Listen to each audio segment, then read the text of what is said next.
శుద్ధుడివైన మా తండ్రి, ఇప్పటి వరకు కూడా చిన్నపిల్లలు యవనస్తులు పాడినటువంటి పాటల్లో మీరు తోడుగా ఉండి ప్రభువా వారి స్తుతులపైన మీరు ఆసీనులైనందుకు వందనాలు. ఇప్పటి వరకు కూడా జరిగించిన ఆరాధన అంతా కూడా మీ నామానికి మహిమకరంగా మీరు మార్చినందుకే మీకు వందనాలు. ఇప్పుడు కొద్ది నిమిషాలు మేము వాక్యంలోనికి వెళ్ళుచుండగా మీ మాటలు బహు జాగ్రత్తగా అర్థం చేసుకునే మనసును మాకు దయచేయండి. నిద్రమత్తు పరధ్యానము మా జీవితంలో ఉండక ప్రభా మీ మాటలు వినబడేటప్పుడు ప్రభా బహు జాగ్రత్తగా విని నేర్చుకునే మనసును దయచేయండి. ఒక ప్రమాదకరమైనటువంటి రోడ్డు మీద ప్రయాణించేటప్పుడు చాలా జాగ్రత్తగా ఉంటాం ప్రభా. మీ మాటలు వినేటప్పుడు అజాగ్రత్త అనాలోచన మా జీవితాల్లోనికి రానీక మీ మాటలు వ్యాధికి మందు వంటివి కాబట్టి ఆ మాటలు వినబడేటప్పుడు మా హృదయాన్ని తెరిచి మా హృదయంలో మీ మాటలు దాచుకున్నట్లుగా మా హృదయాలు తెరవచేయమని, ఈ ఆరాధన పైన మీరు నాయకులుగా అధ్యక్షులుగా ఉండమని, నాయన వట్టివాడను బలహీనుడను ఎన్నిక లేని నన్ను మీ సిలువ చాటున నన్ను మరుగుపరిచి మీ మాటలు నా నోట ఉంచమని మా ప్రియుడును రక్షకుడు నాయన నజరేయుడైన యేసు నామమున ప్రార్థించి వేడుకొనుచు ప్రార్థన చేయుచున్నాం తండ్రి, ఆమేన్.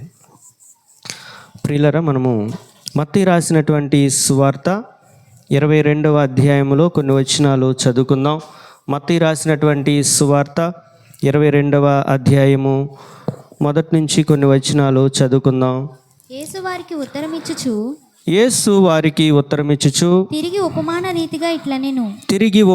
రీతిగా ఇట్లనెను. పరలోక రాజ్యము 14వ వచనం చదవమా. కాగా పిలువబడిన వారు అనేకులు ఏర్పరచబడిన వారు కొందరే అని చెప్పెను. చాలు, తర్వాత చదువుకుందాం. చూడండి, దేవుని వాక్యము మనకు ఏం సెలవిస్తుందంటే, కాగా పిలువబడిన వారు అనేకులు ఏర్పరచబడిన వారు కొద్దిమందే. అనేక మంది దేవుని మందిరాలకు వస్తూ ఉన్నారు, అనేక మంది పాటలు పాడుతూ ఉన్నారు, అనేక మంది వాక్యాన్ని కూడా ధ్యానిస్తూ ఉన్నారు, వాక్యాన్ని చదువుతున్నారు. అనేక సందర్భాల్లో దేవుని పనిలో అనేక మంది పాల్గొంటూ ఉన్నారు. కానీ ఏర్పరచబడిన వారు ఎంతమంది? పిలువబడిన వారు అనేకులు, ఏర్పరచబడిన వారు కొద్దిమందే. అనేక మంది వస్తున్నారు, వందలలో వేలల్లో వస్తున్నారు దేవుని సన్నిధికి. కానీ ఏర్పరచబడిన వారు ఎంతమంది ఉన్నారు? దేవుని ఏర్పాటులో ఉన్నవారు ఎంతమంది? దేవుని దృష్టిలో ఉన్నవారు ఎంతమంది అనేది చాలా ప్రాముఖ్యమైనది. నేను దేవుని నమ్మానండి, దేవుని సన్నిధికి వెళుతున్నాను, నేను మానను, దేవునికి కానుకిస్తాను, దేవుని సేవకుడిని విలువగా చూస్తాను, దేవుడి సేవకుడికి భోజనం పెడతాను అంటే సరిపోదు. ఏది కావాలి? ఆయన ఏర్పాటులో మనం ఉన్నామా? ఆయన దృష్టిలో మనం ఉన్నామా? ఆయన మనలను చూస్తున్నారా? ఈయన నా కుమారుడు, ఈయన నా కుమార్తె అని మనల్ని బట్టి ప్రభు ఆ దేవాతి దేవుడు సాక్ష్యం ఇస్తున్నారా అనేది చాలా ప్రాముఖ్యమైనది.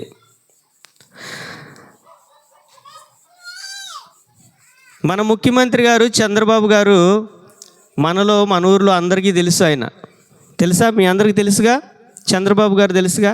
కానీ చంద్రబాబు గారికి మనం తెలుసండి? మన ప్రధానమంత్రి మోడీ గారు తెలుసుగా. మరి మోడీ గారికి పలానా ఊరిలో పలానా సహోదరుడు, ఆయన నా స్నేహితుడు అని చెప్పగలడా? ఆయనకు మనం తెలుసా? ఒక దేశానికి ఉన్నటువంటి ఒక ప్రధానమంత్రికే మనం తెలీదు, ఈ సర్వ సృష్టిని ఏలుతున్నటువంటి ఆ దేవాతి దేవుడికి మనం తెలుసా? పలానా కుదరవెల్లి గ్రామంలో నా సహోదరుడు ఉన్నాడు, నా కుమార్తె ఉన్నది, నా కుమారుడు ఉన్నాడు, ఈయన నా హృదయానుసారుడు, నా మాటలను బహు జాగ్రత్తగా వింటాడు, నన్ను జాగ్రత్తగా వెదుగుతాడు, నేను చెప్పినట్టు బ్రతుకుతున్నాడు అని నిన్ను బట్టి నన్ను బట్టి ప్రభువారు సాక్ష్యం ఇవ్వగలరా? అలాగా ప్రభు దృష్టిలో మనం లేకపోతే ఎంతకాలము మనం దేవుని సన్నిధికి వెళ్ళినా, ఎన్ని గొప్పలు మనం చెప్పుకున్నా, లేకపోతే ఎన్ని పాటలు పాడినా, ఎన్ని ఉజ్జీవ కూటాలకు మనం హాజరైనా సరే ఫలితము పెద్దగా ఏమీ కనబడదు. చూడండి, ఇక్కడ ప్రభువారు ఒక ఉపమానం చెప్తున్నారు. పరలోక రాజ్యము తన కుమారునికి పెండ్లి విందు చేసిన ఒక రాజుని పోలి ఉన్నది. ఒక రాజుగారు ఉన్నారు, తన కుమారునికి పెళ్లి చేశారు. ఆ పెండ్లి నిమిత్తము ఒక విందు ఏర్పాటు చేశారు. ఆ విందుకి అనేక మందిని, ముందుగానే కొంతమందికి ఆహ్వానాలు వెళ్ళినవి, వారిని పిలుచుకురమ్మని తన దాసులను పంపారు. ఆ దాసులు వెళ్ళారు. అయ్యా, మీరు ముందుగా పిలువబడిన వారు కాబట్టి రాజుగారు తన కుమారునికి వివాహం చేశారు, విందంతా సిద్ధముగా ఉంది, మరి ఆ విందుకు మీరు రండి అని పిలిస్తే వారు రాలేకపోయారు. వాళ్ళు ఏదైనా వివాహానికి ఒక విందుకు ఆహ్వానిస్తే మీరు వెళ్తారా? అందరం వెళ్తాం, చక్కగా మంచి డ్రెస్ వేసుకుని వెళతాం. కానీ వారు రాలేకపోయారు. రాజుగారు ముందుగానే వారికి ఆహ్వానాలు పంపారు. వీరు నా ప్రజలు, వీరు నా జనాంగము, నా ఇంటిలో ఒక గొప్ప విందు చేస్తున్నాను, వారిని పిలుచుకురండి, వారు నా ప్రజలు, నా సంతానము, లేకపోతే వారు నా సంతానంలో ఉన్నటువంటి వారు, వారిని నేను కోరుకున్నాను అని చెప్పారు దేవుడు. కానీ ఆహ్వానం ముందుగా వెళ్ళింది, కానీ వారు రాలేకపోయారు. ఎందుకు రాలేకపోయారు? చూడండి, హెబ్రీయులకు రాసిన పత్రిక 3వ అధ్యాయము, హెబ్రీయులకు రాసిన పత్రిక 3వ అధ్యాయము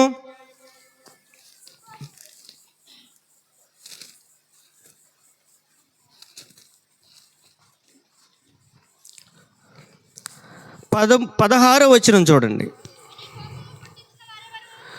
విని కోపము పుట్టించిన వారెవరు? మోషే చేత నడిపింపబడి ఐగుప్తులో నుండి బయలుదేరి వచ్చిన వారే కదా. ఎవరి మీద 40 ఏండ్లు ఆయన కోపగించెను? పాపము చేసిన వారి మీదనే కదా. వారి శవములు అరణ్యములో రాలిపోయెను, తన విశ్రాంతిలో ప్రవేశింపరని ఎవరిని గూర్చి ప్రమాణము చేసెను? అవిధేయులైన వారిని గూర్చియే కదా.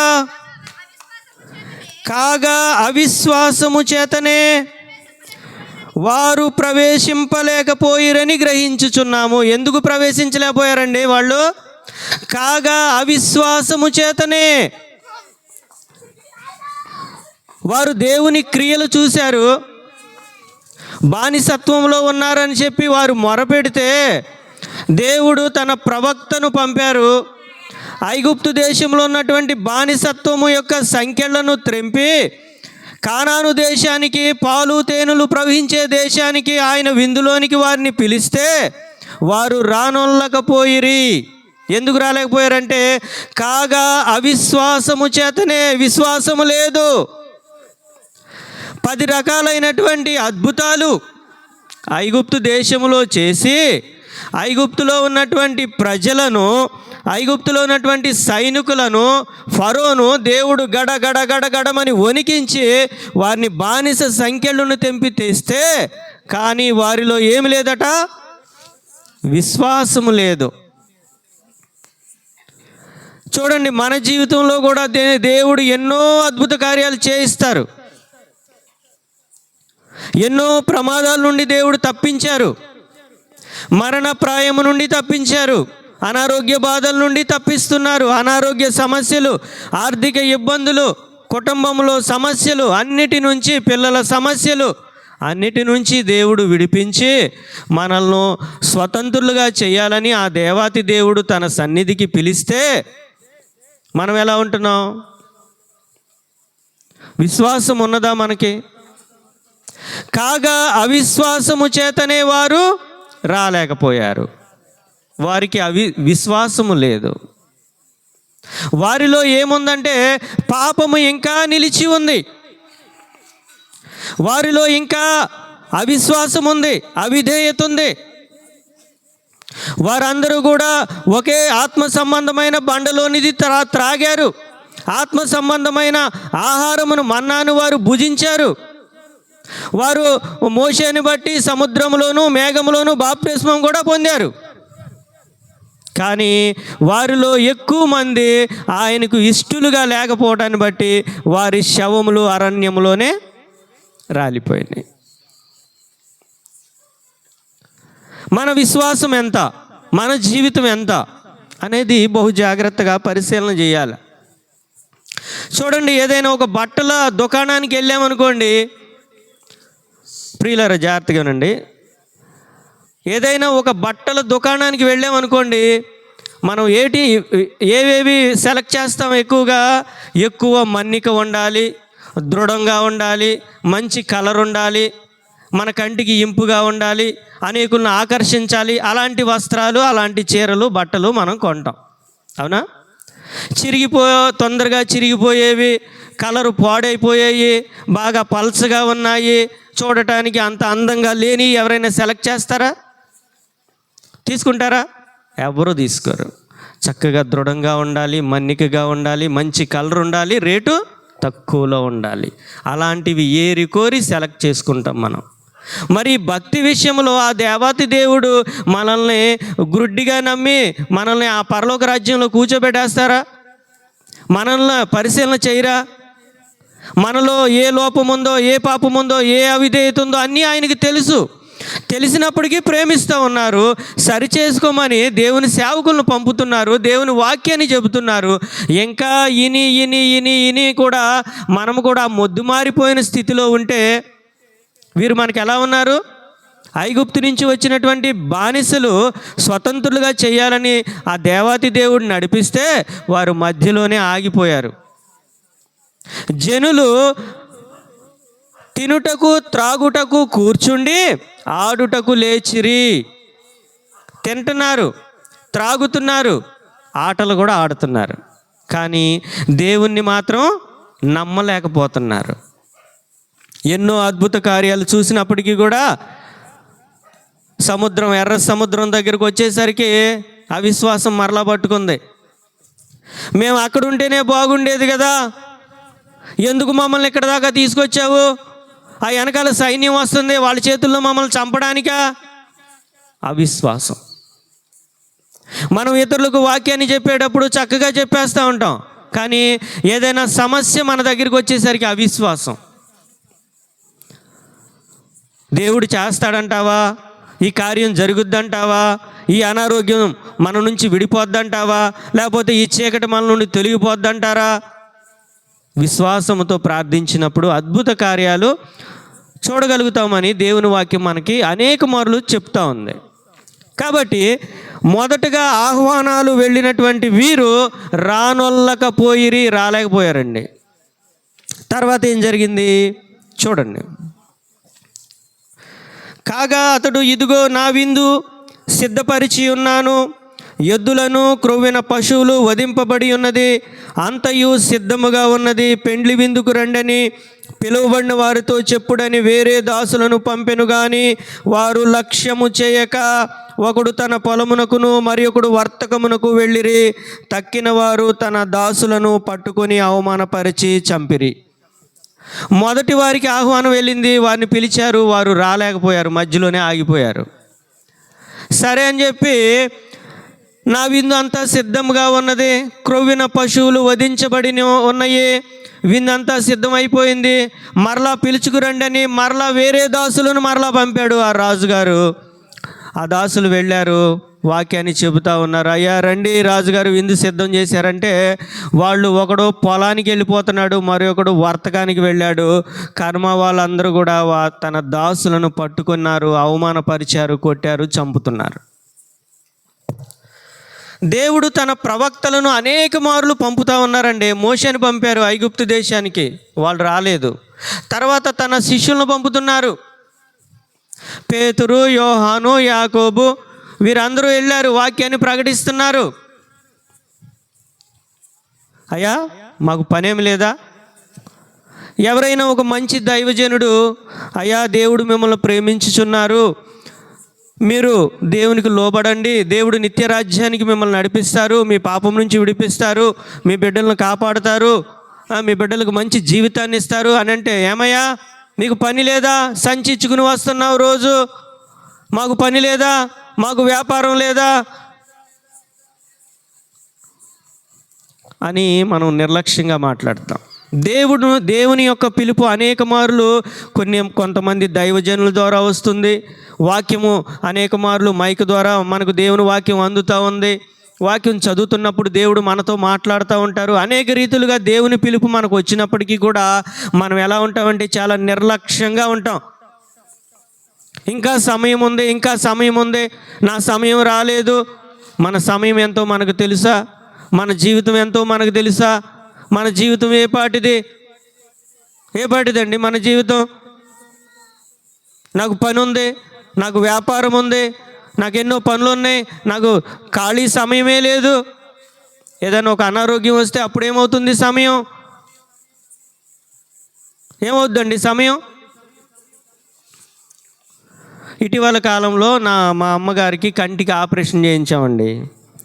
చేయిస్తే మా అక్కోళ్ళు ఇద్దరు ఉన్నారు, వాళ్ళని పిలిచాం. అమ్మ దగ్గర ఉందరు కానీ రండి అంటే, ఒకళ్ళు అన్నారు నాకు అనారోగ్యం వచ్చేసింది రాలేనన్నారు. మరొకరు అన్నారు నాకు కుదరదు, మా పిల్లలు ఉన్నారు, భర్త ఉన్నాడు, నేను ఇంటి దగ్గర లేకపోతే అవదన్నారు. ఏమండి, ఏదైనా ఒక అనారోగ్యం వస్తే ఏమైపోతాయి ఈ పనులన్నీ? మన తల్లికి కానీ తండ్రికి కానీ ఏదైనా సహాయం చేసేటప్పుడు నా భర్త ఉన్నాడు, లేకపోతే నా పిల్లలు ఉన్నారు, నా కుటుంబం ఉంది, రాము రాము అని చెప్తారు.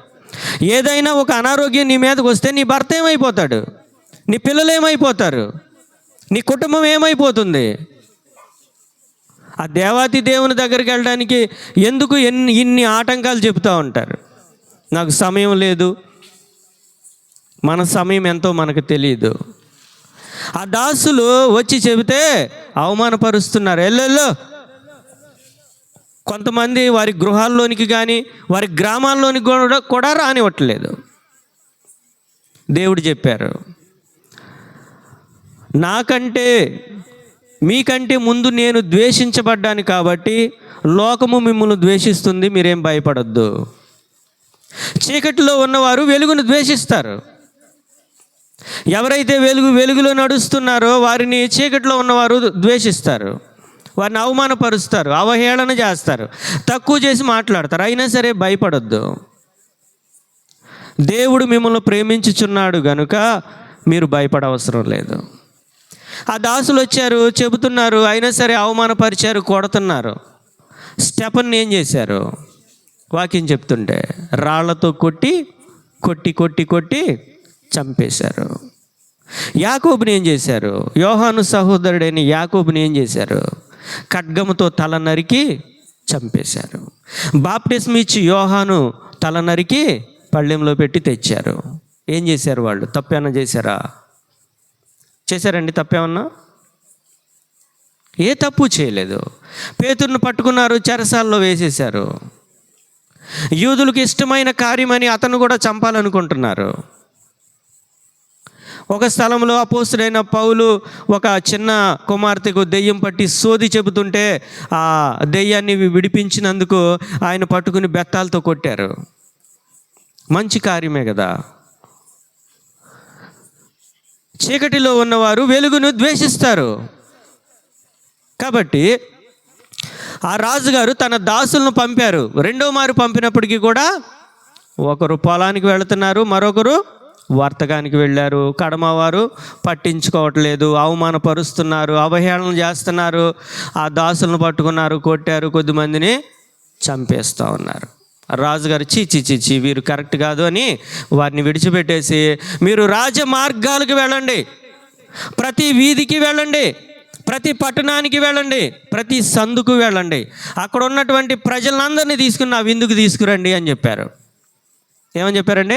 ప్రతి వీధికి వెళ్ళండి, ప్రతి గ్రామానికి వెళ్ళండి, ప్రతి పట్టణానికి వెళ్ళండి, అక్కడున్న ప్రతి ఒక్కరిని తీసుకొచ్చేయండి. పిలువబడిన వారు పాత్రులు కారు. వారు ముందుగా పిలువబడ్డారు కానీ వారు పాత్రులు కారు. కాబట్టి ప్రతి వీధికి, ప్రతి పట్టణానికి, ప్రతి సందుకి వెళ్ళండి, మీరు తీసుకురండి అందరిని అన్నారు. చూడండి, దేవుడు, ఆ దేవతి దేవుడు ప్రారంభంలోనే చెప్పారు, నేను ఇశ్రాయేలును కోరుకుని వాడను అన్నారు. ఇశ్రాయేలును, యూదులను ఆయన కోరుకున్నారు, కానీ వారు రానొల్లకపోయిరి. కాబట్టి ఆ పిలుపు మన యొద్దకు వచ్చింది. ఆ పిలుపు మన యొద్దకు వచ్చింది. ఈ రోజున దేవుని వాక్యము నీవు వింటున్నావంటే ఆ దేవాతి దేవుని యొక్క కృపను బట్టి వారు ద్వేషించారు కాబట్టి ఆ అవకాశము నీకు వచ్చింది. మరి మనం ఎలా ఉన్నాం చూడండి. దేవుని వాక్యం ఏం చెప్తుందంటే, కొద్దిమంది ఏమనుకుంటారంటే ఆయన యూదులకు దేవుడయ్యా, యూదులలో లేకపోతే నశించిన ఇశ్రాయేలులో నశించిన గొర్రెల యొద్దకే వెళ్ళమని తన శిష్యులను పంపారు, ఆయన అందరినీ ప్రేమించడు అని చాలామంది అనుకుంటారు. కాదండి, దేవుని ప్రణాళిక వేరు. దేవుడు అందరి కొరకు ఈ లోకానికి వచ్చారు, అందరి కొరకు తన ప్రాణాన్ని రక్తాన్ని ధారపోశారు, అందరినీ నిత్య రాజ్యానికి నిత్య జీవానికి పంపాలని తీసుకుని వెళ్ళాలని ఆయన ఉద్దేశం. ఆయన ఆ ప్రణాళికలో భాగంగా మొట్టమొదటి అవకాశం వారికి ఇచ్చారు. వారేం చేశారంటే నిర్లక్ష్య పెట్టారు, పట్టించుకోలేదు, అవమానపరిచారు, వాళ్ళని దేవుడు పక్కన పెట్టారు. నెక్స్ట్ అవకాశం ఎవరికి ఇచ్చారంటే యూదుల తర్వాత అన్యజనులకు ఇచ్చారు. ఎఫెసీ పత్రికలో ఒక మర్మము దాగిపడి ఉంటుంది. ఏంటంటే అన్యజనులు యూదులతో పాటు సమాన వారసులు, వాగ్దానములో పాలివారులై ఉన్నారనున్నదియే అని ఉంటుంది. ఏంటంటే ఆ దేవుడు, ఆ దేవాతి దేవుడు యూదులకు ఎంత ఆధిక్యత ఇచ్చారో, వారికి ఎంత ఘనతనిచ్చారో, వారిని ఎలాగ కాపాడారో, వారికి ఎన్ని హక్కులు ఇచ్చారో, వారికి ఎలాంటి హోదా ఇచ్చారో, అవన్నీ కూడా యూదులతో పాటు సమాన వారసత్వాన్ని మనకిస్తున్నారు. అందుకోసము ఆయన వారిని పక్కన పెట్టి ఆ విందులోనికి మనల్ని పిలిచారు. మరి ఆ విందులోనికి పిలువబడ్డ మనము, ఆ పరిశుద్ధ స్థలములోకి వెళుతున్నటువంటి మనము ఎలా ఉండాలి చూడండి. 7వ వచనం చదువుతున్నాను. 22వ అధ్యాయము 7వ వచనం చదువుతున్నాను. కాబట్టి రాజు కోపపడి తన దండ్లను పంపి నరహంతకులను సంహరించి వారి పట్టణంను తగులుబెట్టించెను. అప్పుడు పెండ్లి విందు సిద్ధముగా ఉంది, పిలువబడిన వారు పాత్రులు కారు గనుక రాజమార్గములకు పోయి మీకు కనబడు వారందరినీ పెండ్లి విందుకు పిలువుడని తన దాసులతో చెప్పెను. ఆ దాసులు రాజమార్గములకు పోయి చెడ్డవారినేమి మంచివారినేమి తమకు కనబడిన అందరినీ పోగు చేసిరి గనుక విందుకు వచ్చిన వారితో ఆ పెండ్లిశాల నిండెను. రాజు కూర్చున్న వారిని చూడ లోపలికి వచ్చి అక్కడ పెండ్లి వస్త్రము ధరించుకొనని ఒకనిని చూచి, స్నేహితుడా, పెండ్లి వస్త్రము లేక ఇక్కడికి ఎలాగూ వచ్చితివి అని అడుగగా వాడు మౌని అయి ఉండెను. అంతటా రాజు వీని కాళ్ళు చేతులు కట్టి చీకటిలోనికి త్రోసివేయుడి, అక్కడ ఏడ్పును పండ్లు కొరుకుటయు ఉండునని పరిచారికులతో చెప్పాను. చూడండి, ఆ దాసులు రాజమార్గానికి వెళ్ళారు, అనేక మందిని పోగు చేశారు, ఆ పెండ్లిశాలకు అనేక మందిని పిలిచారు. ఆ పెండ్లిశాల ఆ వచ్చిన వారితో నిండిపోయింది. నిండిపోతే ఆ రాజుగారు వచ్చి ఎంతమంది వచ్చారు అని చూస్తూ ఉన్నారు. ఆ పెండ్లిశాల అంతా నిండిపోయింది. అక్కడ పెండ్లి వస్త్రము ధరించుకోనని, పెండ్లి వస్త్రం లేదు ఆయనకి, ఆయన కూడా వారి మధ్యలో కూర్చున్నాడు. రాజుగారు చూశారు, స్నేహితుడా, పెండ్లి వస్త్రము లేక ఇక్కడికి ఎలాగూ వచ్చితివి అన్నారు. ఆయన ఏమన్నాడు? మౌని అయిపోయాడు. ఏమీ మాటలు రావట్లేదు ఆయనకి, ఏమీ మాటలు రావట్లేదు. పట్టుకోండి, ఇతన్ని తీసుకెళ్ళి చీకట్లో పడేయండి అన్నారు. చూడండి, ఆ దేవాతి దేవుడు మంచి అవకాశాన్ని మనకిచ్చి మన ప్రాణాన్ని దినదినము కంటికి రెప్పవలే కాపాడుతూ, మన అవసరాలు తీరుస్తూ, మనలో ఉన్న ప్రతి విధమైన అనారోగ్యాన్ని సరిచేసి మనకు జీవాన్ని ఇచ్చి మన ప్రతి అవసరతను తీరిస్తే, ఆయన సన్నిధికి మనల్ని అనేక మార్లు రావటానికి ఆయన కృప ఇస్తే, మనం ఎలా ఉంటామంటే చాలా నిర్లక్ష్యంగా ఉంటాం. వాక్యాన్ని మనం ధ్యానించాం, దేవునికి మనం లోబడం, దేవుని వాక్యానికి లోబడం, దేవుని సేవకులను విలువగా చూడం. దేవుడు ఇచ్చినటువంటి రక్షణ అనే వస్త్రము నీకు ఉన్నదా? దేవుడిచ్చు నీతి. చాలామంది నేను ముక్కుసూటిగా వెళ్ళిపోతానండి, నేను ఖచ్చితంగా మాట్లాడతాను, నేను ఎవరితోనూ గొడవలు పెట్టుకోను, నాదంతా సపరేట్గా ఉంటుంది అంటారు. దేవుని వాక్యం చెబుతుంది, నీ నీతి, నీ యథార్థత, నీ భక్తి, నీ సొంత భక్తి నా సన్నిధిలో మురికి గుడ్డతో సమానము. నువ్వు నీతిని అనుసరించి క్రియలు ఎందుకు పనికిరావు. నీకు పెండ్లి వస్త్రము కావాలంటే, ఆ పెండ్లి విందులో నీవు కూడా హోదాగా కూర్చోవాలంటే నీకు కావాల్సిన వస్త్రము ఒకటి కావాలి. ఇక్కడ గుడివాడ దగ్గర కాబట్టి రావీస్ టెక్స్టైల్స్కి వెళ్ళిపోయి కొనుక్కొచ్చేసుకుంటారా? ఏమండి వెళ్తారా? పక్కనే కదా మంచి బట్టల షాపు రావి టెక్స్టైల్స్. మాది చుట్టుపక్కలే, అందుకని తెలుసు నాకు. అది దొరకదు, రావిలో దొరకదు, బీసెంట్ రోడ్లో కూడా దొరకదు, హైదరాబాద్ అబిడ్స్లో కూడా దొరకదు. అది దేవుడు నీకు ఉచితంగా ఇచ్చేటటువంటి వస్త్రం. అది నువ్వు ఉచితంగా ఆయన పాదాల దగ్గర కూర్చుని నువ్వు కన్నీటితో దాన్ని సంపాదించాలి.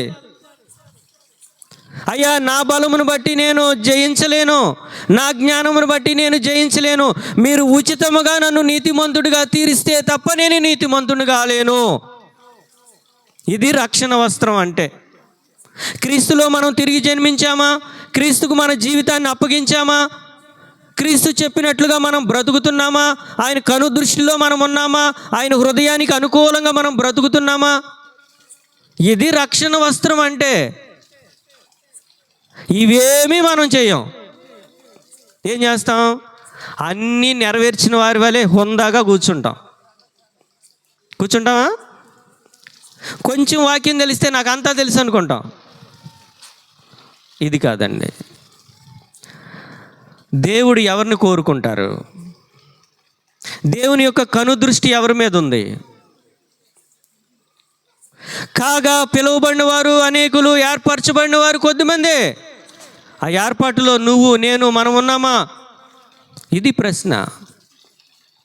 మనం ఎంతకాలం బ్రతికాము, ఎన్ని బళ్ళు మనం మార్చాము, ఎలాంటి ఇంటిలో ఉంటున్నాము, ఎలాంటి ఆహారం తింటున్నాము, ఇది కాదు ముఖ్యం. ధనవంతుడు బేదలాజరు ఇద్దరు ఉన్నారు.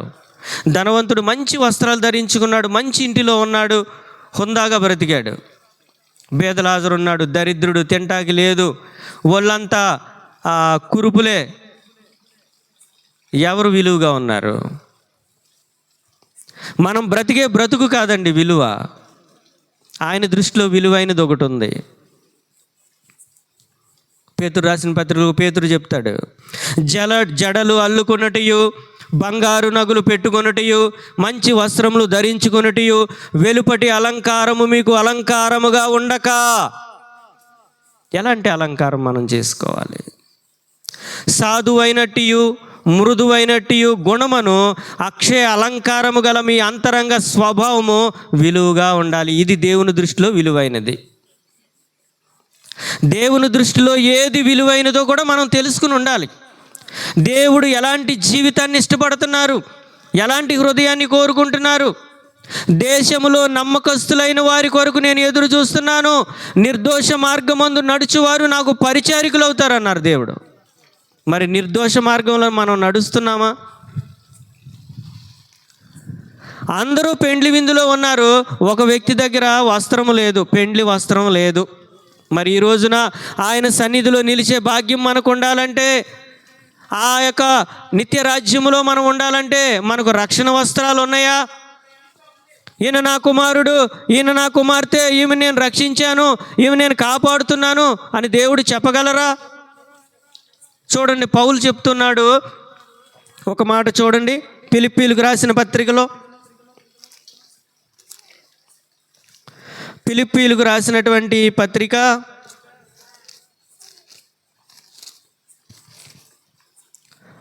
3వ అధ్యాయము 9వ వచనం. క్రీస్తును సంపాదించుకొని ధర్మశాస్త్ర మూలమైన క్రీస్తును సంపాదించుకొని ధర్మశాస్త్ర మూలమైన నా నీతిని గాక నా నీతిని గాక క్రీస్తునందలి విశ్వాసము వలననైనా నీతి అనగా విశ్వాసమును బట్టి దేవుడు అనుగ్రహించు నీతి గలవాడనై. చాలు చూడండి, నా నీతితో నేను వెళుతున్నాను అనుకుంటున్నారా? లేదు. యేసుక్రీస్తు నందలి విశ్వాసము వలననైన నీతి. నేను ఎప్పుడైతే ఆ యేసుక్రీస్తు నందు విశ్వాసం ఉంచానో దానిని బట్టి, ఆ దేవాతి దేవుడు నాకు అనుగ్రహించిన నీతిని బట్టి నేను నీతిమంతుడిగా తీర్చబడతాను. నేను రక్షింపబడిన వాడిగా కనబడతాను. నా పాపములు ఆయన పరిహరించబడ్డాడు కాబట్టి నేను నీతి గలవానిగా ఉంటాను. ఎప్పుడైతే మనము యేసుక్రీస్తునందు విశ్వాసం ఉంచుతామో, ఆయనను నమ్ముతామో, ఆయన చెప్పిన విధంగా బ్రతుకుతామో, ఆయనతో పాటు అన్యోన్య సహవాసం కలిగి ఉంటామో, అప్పుడు ఆయన కుమారుడైన యేసు రక్తము మన ప్రతి పాపమును కడిగి మనల్ని పరిశుద్ధపరిచి పవిత్రపరిచి నీతి వస్త్రములను, రక్షణ వస్త్రములను, పెండ్లి వస్త్రములను మనకు ధరింపజేస్తారు. అప్పుడు మనం పరలోక రాజ్యానికి వారసులుగా ఉంటాం. యేసు రక్తము మన ప్రతి పాపమును కడిగి పవిత్రపరచాలి. ఎప్పుడు పవిత్రపరుస్తుంది? ఆయన వెలుగులోనున్న ప్రకారము మనము వెలుగులో ఉండాలి. ఆయన వాక్యాన్ని ధ్యానించాలి, ఆయనకు అనుకూలంగా బ్రతకాలి, ఆయన చెప్పిన విధంగా మనం జీవించాలి. అప్పుడు మాత్రమే యేసు రక్తము మన ప్రతి పాపమును కడిగి పవిత్రపరిచి పరలోకానికి, నిత్య రాజ్యానికి, నిత్య జీవానికి వారసులుగా చేస్తుంది. కాబట్టి ఆ రోజు లోనికి వచ్చి చూశారు, ఆయనకి పెండ్లి వస్త్రం లేదు. మరి మన పరిస్థితి ఏమిటండి? మరి మనకు ఉందా? పెండ్లి వస్త్రం ఉందా? రక్షణ వస్త్రం ఉందా? నీతి వస్త్రం ఉందా? పౌలు చెప్తున్నాడు, నా నీతిని బట్టి కాదు, యేసుక్రీస్తునందు విశ్వాసం ఉంచడాన్ని బట్టి, నాకు దేవుడు అనుగ్రహించిన నీతిని బట్టి నేను వెళుతున్నాను. అప్పుడు నేను నీతిమంతుడిగా తీర్చబడ్డాను. మనం నీతిమంతులుగా తీర్చబడాలంటే ఏం చేయాలి? ఎంతకాలమైంది? మనకి ఎన్ని సంవత్సరాల ఆయుష్ ఇచ్చారు దేవుడు? ఎన్ని ప్రమాదాల నుంచి తప్పిస్తున్నారు? మన కుటుంబాల్లో వచ్చే ఎన్నో సమస్యల నుండి తప్పించి మనల్ని ఇంకనూ సజీవముగా ఉంచితే, నాకు ఇంకా పని ఉంది, నాకు వ్యాపారం ఉంది, నాకు పొలం ఉంది, నాకు ఎడ్లు ఉన్నాయి, మనం అనేక సాకులు చెప్తూ ఉంటాం. దేవుడు చూసి చూసి చూసి ఒక సమయంలో మనల్ని విడిచిపెడితే, దేవుడు విడిచిపెడితే ఎలా ఉంటుందో తెలుసా? పాత నిబంధనలో ఒక వ్యక్తి తింటూ తాగుతూ డాన్సులు చేస్తూ ఉంటే దేవుని యొక్క చేయి వచ్చి గోడ మీద మేనే మేనే టెకిల్ ఉపార్సిన్ అని రాసింది. అప్పుడు వరకు సంతోషంగా గంతులేస్తున్నాడు, డ్యాన్స్ చేస్తున్నాడు. ఎప్పుడైతే ఆ చేయి వచ్చి ఆ గోడ మీద రాసిందో వణుకు మొదలైంది. గడగడగడమని వణుకుతున్నాడు. ఏంటి ఏం జరుగుతుంది? తన దగ్గర ఉన్నటువంటి మంత్రులను, జ్యోతిష్కులను అందరిని పిలిచాడు. ఏంటి దీని అర్థం ఏంటి? ఎవరి వల్ల కాట్లా. అక్కడ దేవుని బిడ్డ ఒక ఆయన ఉన్నాడు, ప్రవక్త ఉన్నాడు, ఆయన పిలిచారు. మేనే మేనే టెకిల్ ఉపార్సిన్ అంటే నిన్ను, నీ రాజ్యాన్ని లెక్క ముగించారు దేవుడు. అందులో నీవు తక్కువగా కనబడ్డావు. మన లెక్క ముగించేసరికి మనం విలువగా కనబడుతున్నామా? దేవుని దృష్టిలో విలువగా మనం ఉన్నామా? మానవుల దృష్టిలో మనం తక్కువగా కనబడినా, ఆ దేవాతి దేవుని దృష్టిలో మనం విలువగా కనబడకపోతే, మన లెక్క ముగించేసరికి, మన జీవితం ముగించేసరికి మనం విలువగా కనబడకపోతే ఎవరి జీవితమైనా ఒకటే. నిన్ను, నీ రాజ్యాన్ని లెక్క చూసి దేవుడు ముగించారు. నీ రాజ్యము నీ యొద్ద నుండి తొలగిపోయింది, నీ ప్రాణం కూడా పోతుంది అని చెప్పారు. దేవుడు మనకి ఇంకా సమయాన్ని ఇస్తున్నారు. మనకంటే గొప్పవారు కానీ, మనకంటే జ్ఞానవంతులు అనేక మంది చనిపోయారు, నీతిమంతులు మనకంటే చాలామంది చనిపోయారు. కానీ దేవుడు ఎందుకని మన ప్రాణానికి ఇంకా సమయాన్ని ఇచ్చారు, ఇంకా జీవాన్ని ఇచ్చారు, ఇంకా సమయాన్ని ఇచ్చి మనకు అనేక అవకాశాలు దేవుడు ఇస్తుంటే మనము ఎంతో నిర్లక్ష్యంగా ఉంటాం, గురుడ్డితనంతో ఉంటాం. చూద్దాంలే, చేద్దాంలే, సాగతీయొద్దు. చాలా విలువైనది తెగిపోతుంది, తెగితే మన జీవితం చాలా నష్టపోతాం. కాబట్టి స్నేహితులారా, నేడు అనే సమయం మనకు ఉంది కాబట్టి ఈరోజే రక్షణ దినం. ప్రభువా, నేను ఇంక నువ్వు లోతులోనికి వెళ్ళలేదు, నేను ఇంక నువ్వు లోతైన పశ్చాత్తాపంలోనికి రాలేదు, నాలో ఎన్నో లోటులు ఉన్నాయి, పొరపాట్లు ఉన్నాయి, పాపం ఉంది, అవిధేయత ఉంది, అనాలోచన ఉంది, సరి చేసుకుంటానయ్యా, నాకు సమయాన్ని ఇవ్వండి అని ఆ దేవాతి దేవుని దగ్గర మనం సాగిలపడితే ఆయన పాపములో ఉండి నశించిపోవట మనము ఏమాత్రం ఆయనకి ఇష్టం లేదు. కాబట్టి నీకు నాకు మనకు ఖచ్చితంగా సమయాన్ని ఇస్తారు, మనల్ని పరిశుద్ధపరుస్తారు, నిత్య రాజ్యానికి వారసులుగా చేస్తారు. కాబట్టి స్నేహితులారా, మనం నమ్మకంగా ప్రార్థన చేద్దాం, ఆయన చెప్పిన విధంగా బ్రతకడానికి ఇష్టపడదాం. తలలు వంచండి, ప్రార్థన చేసుకుందాం.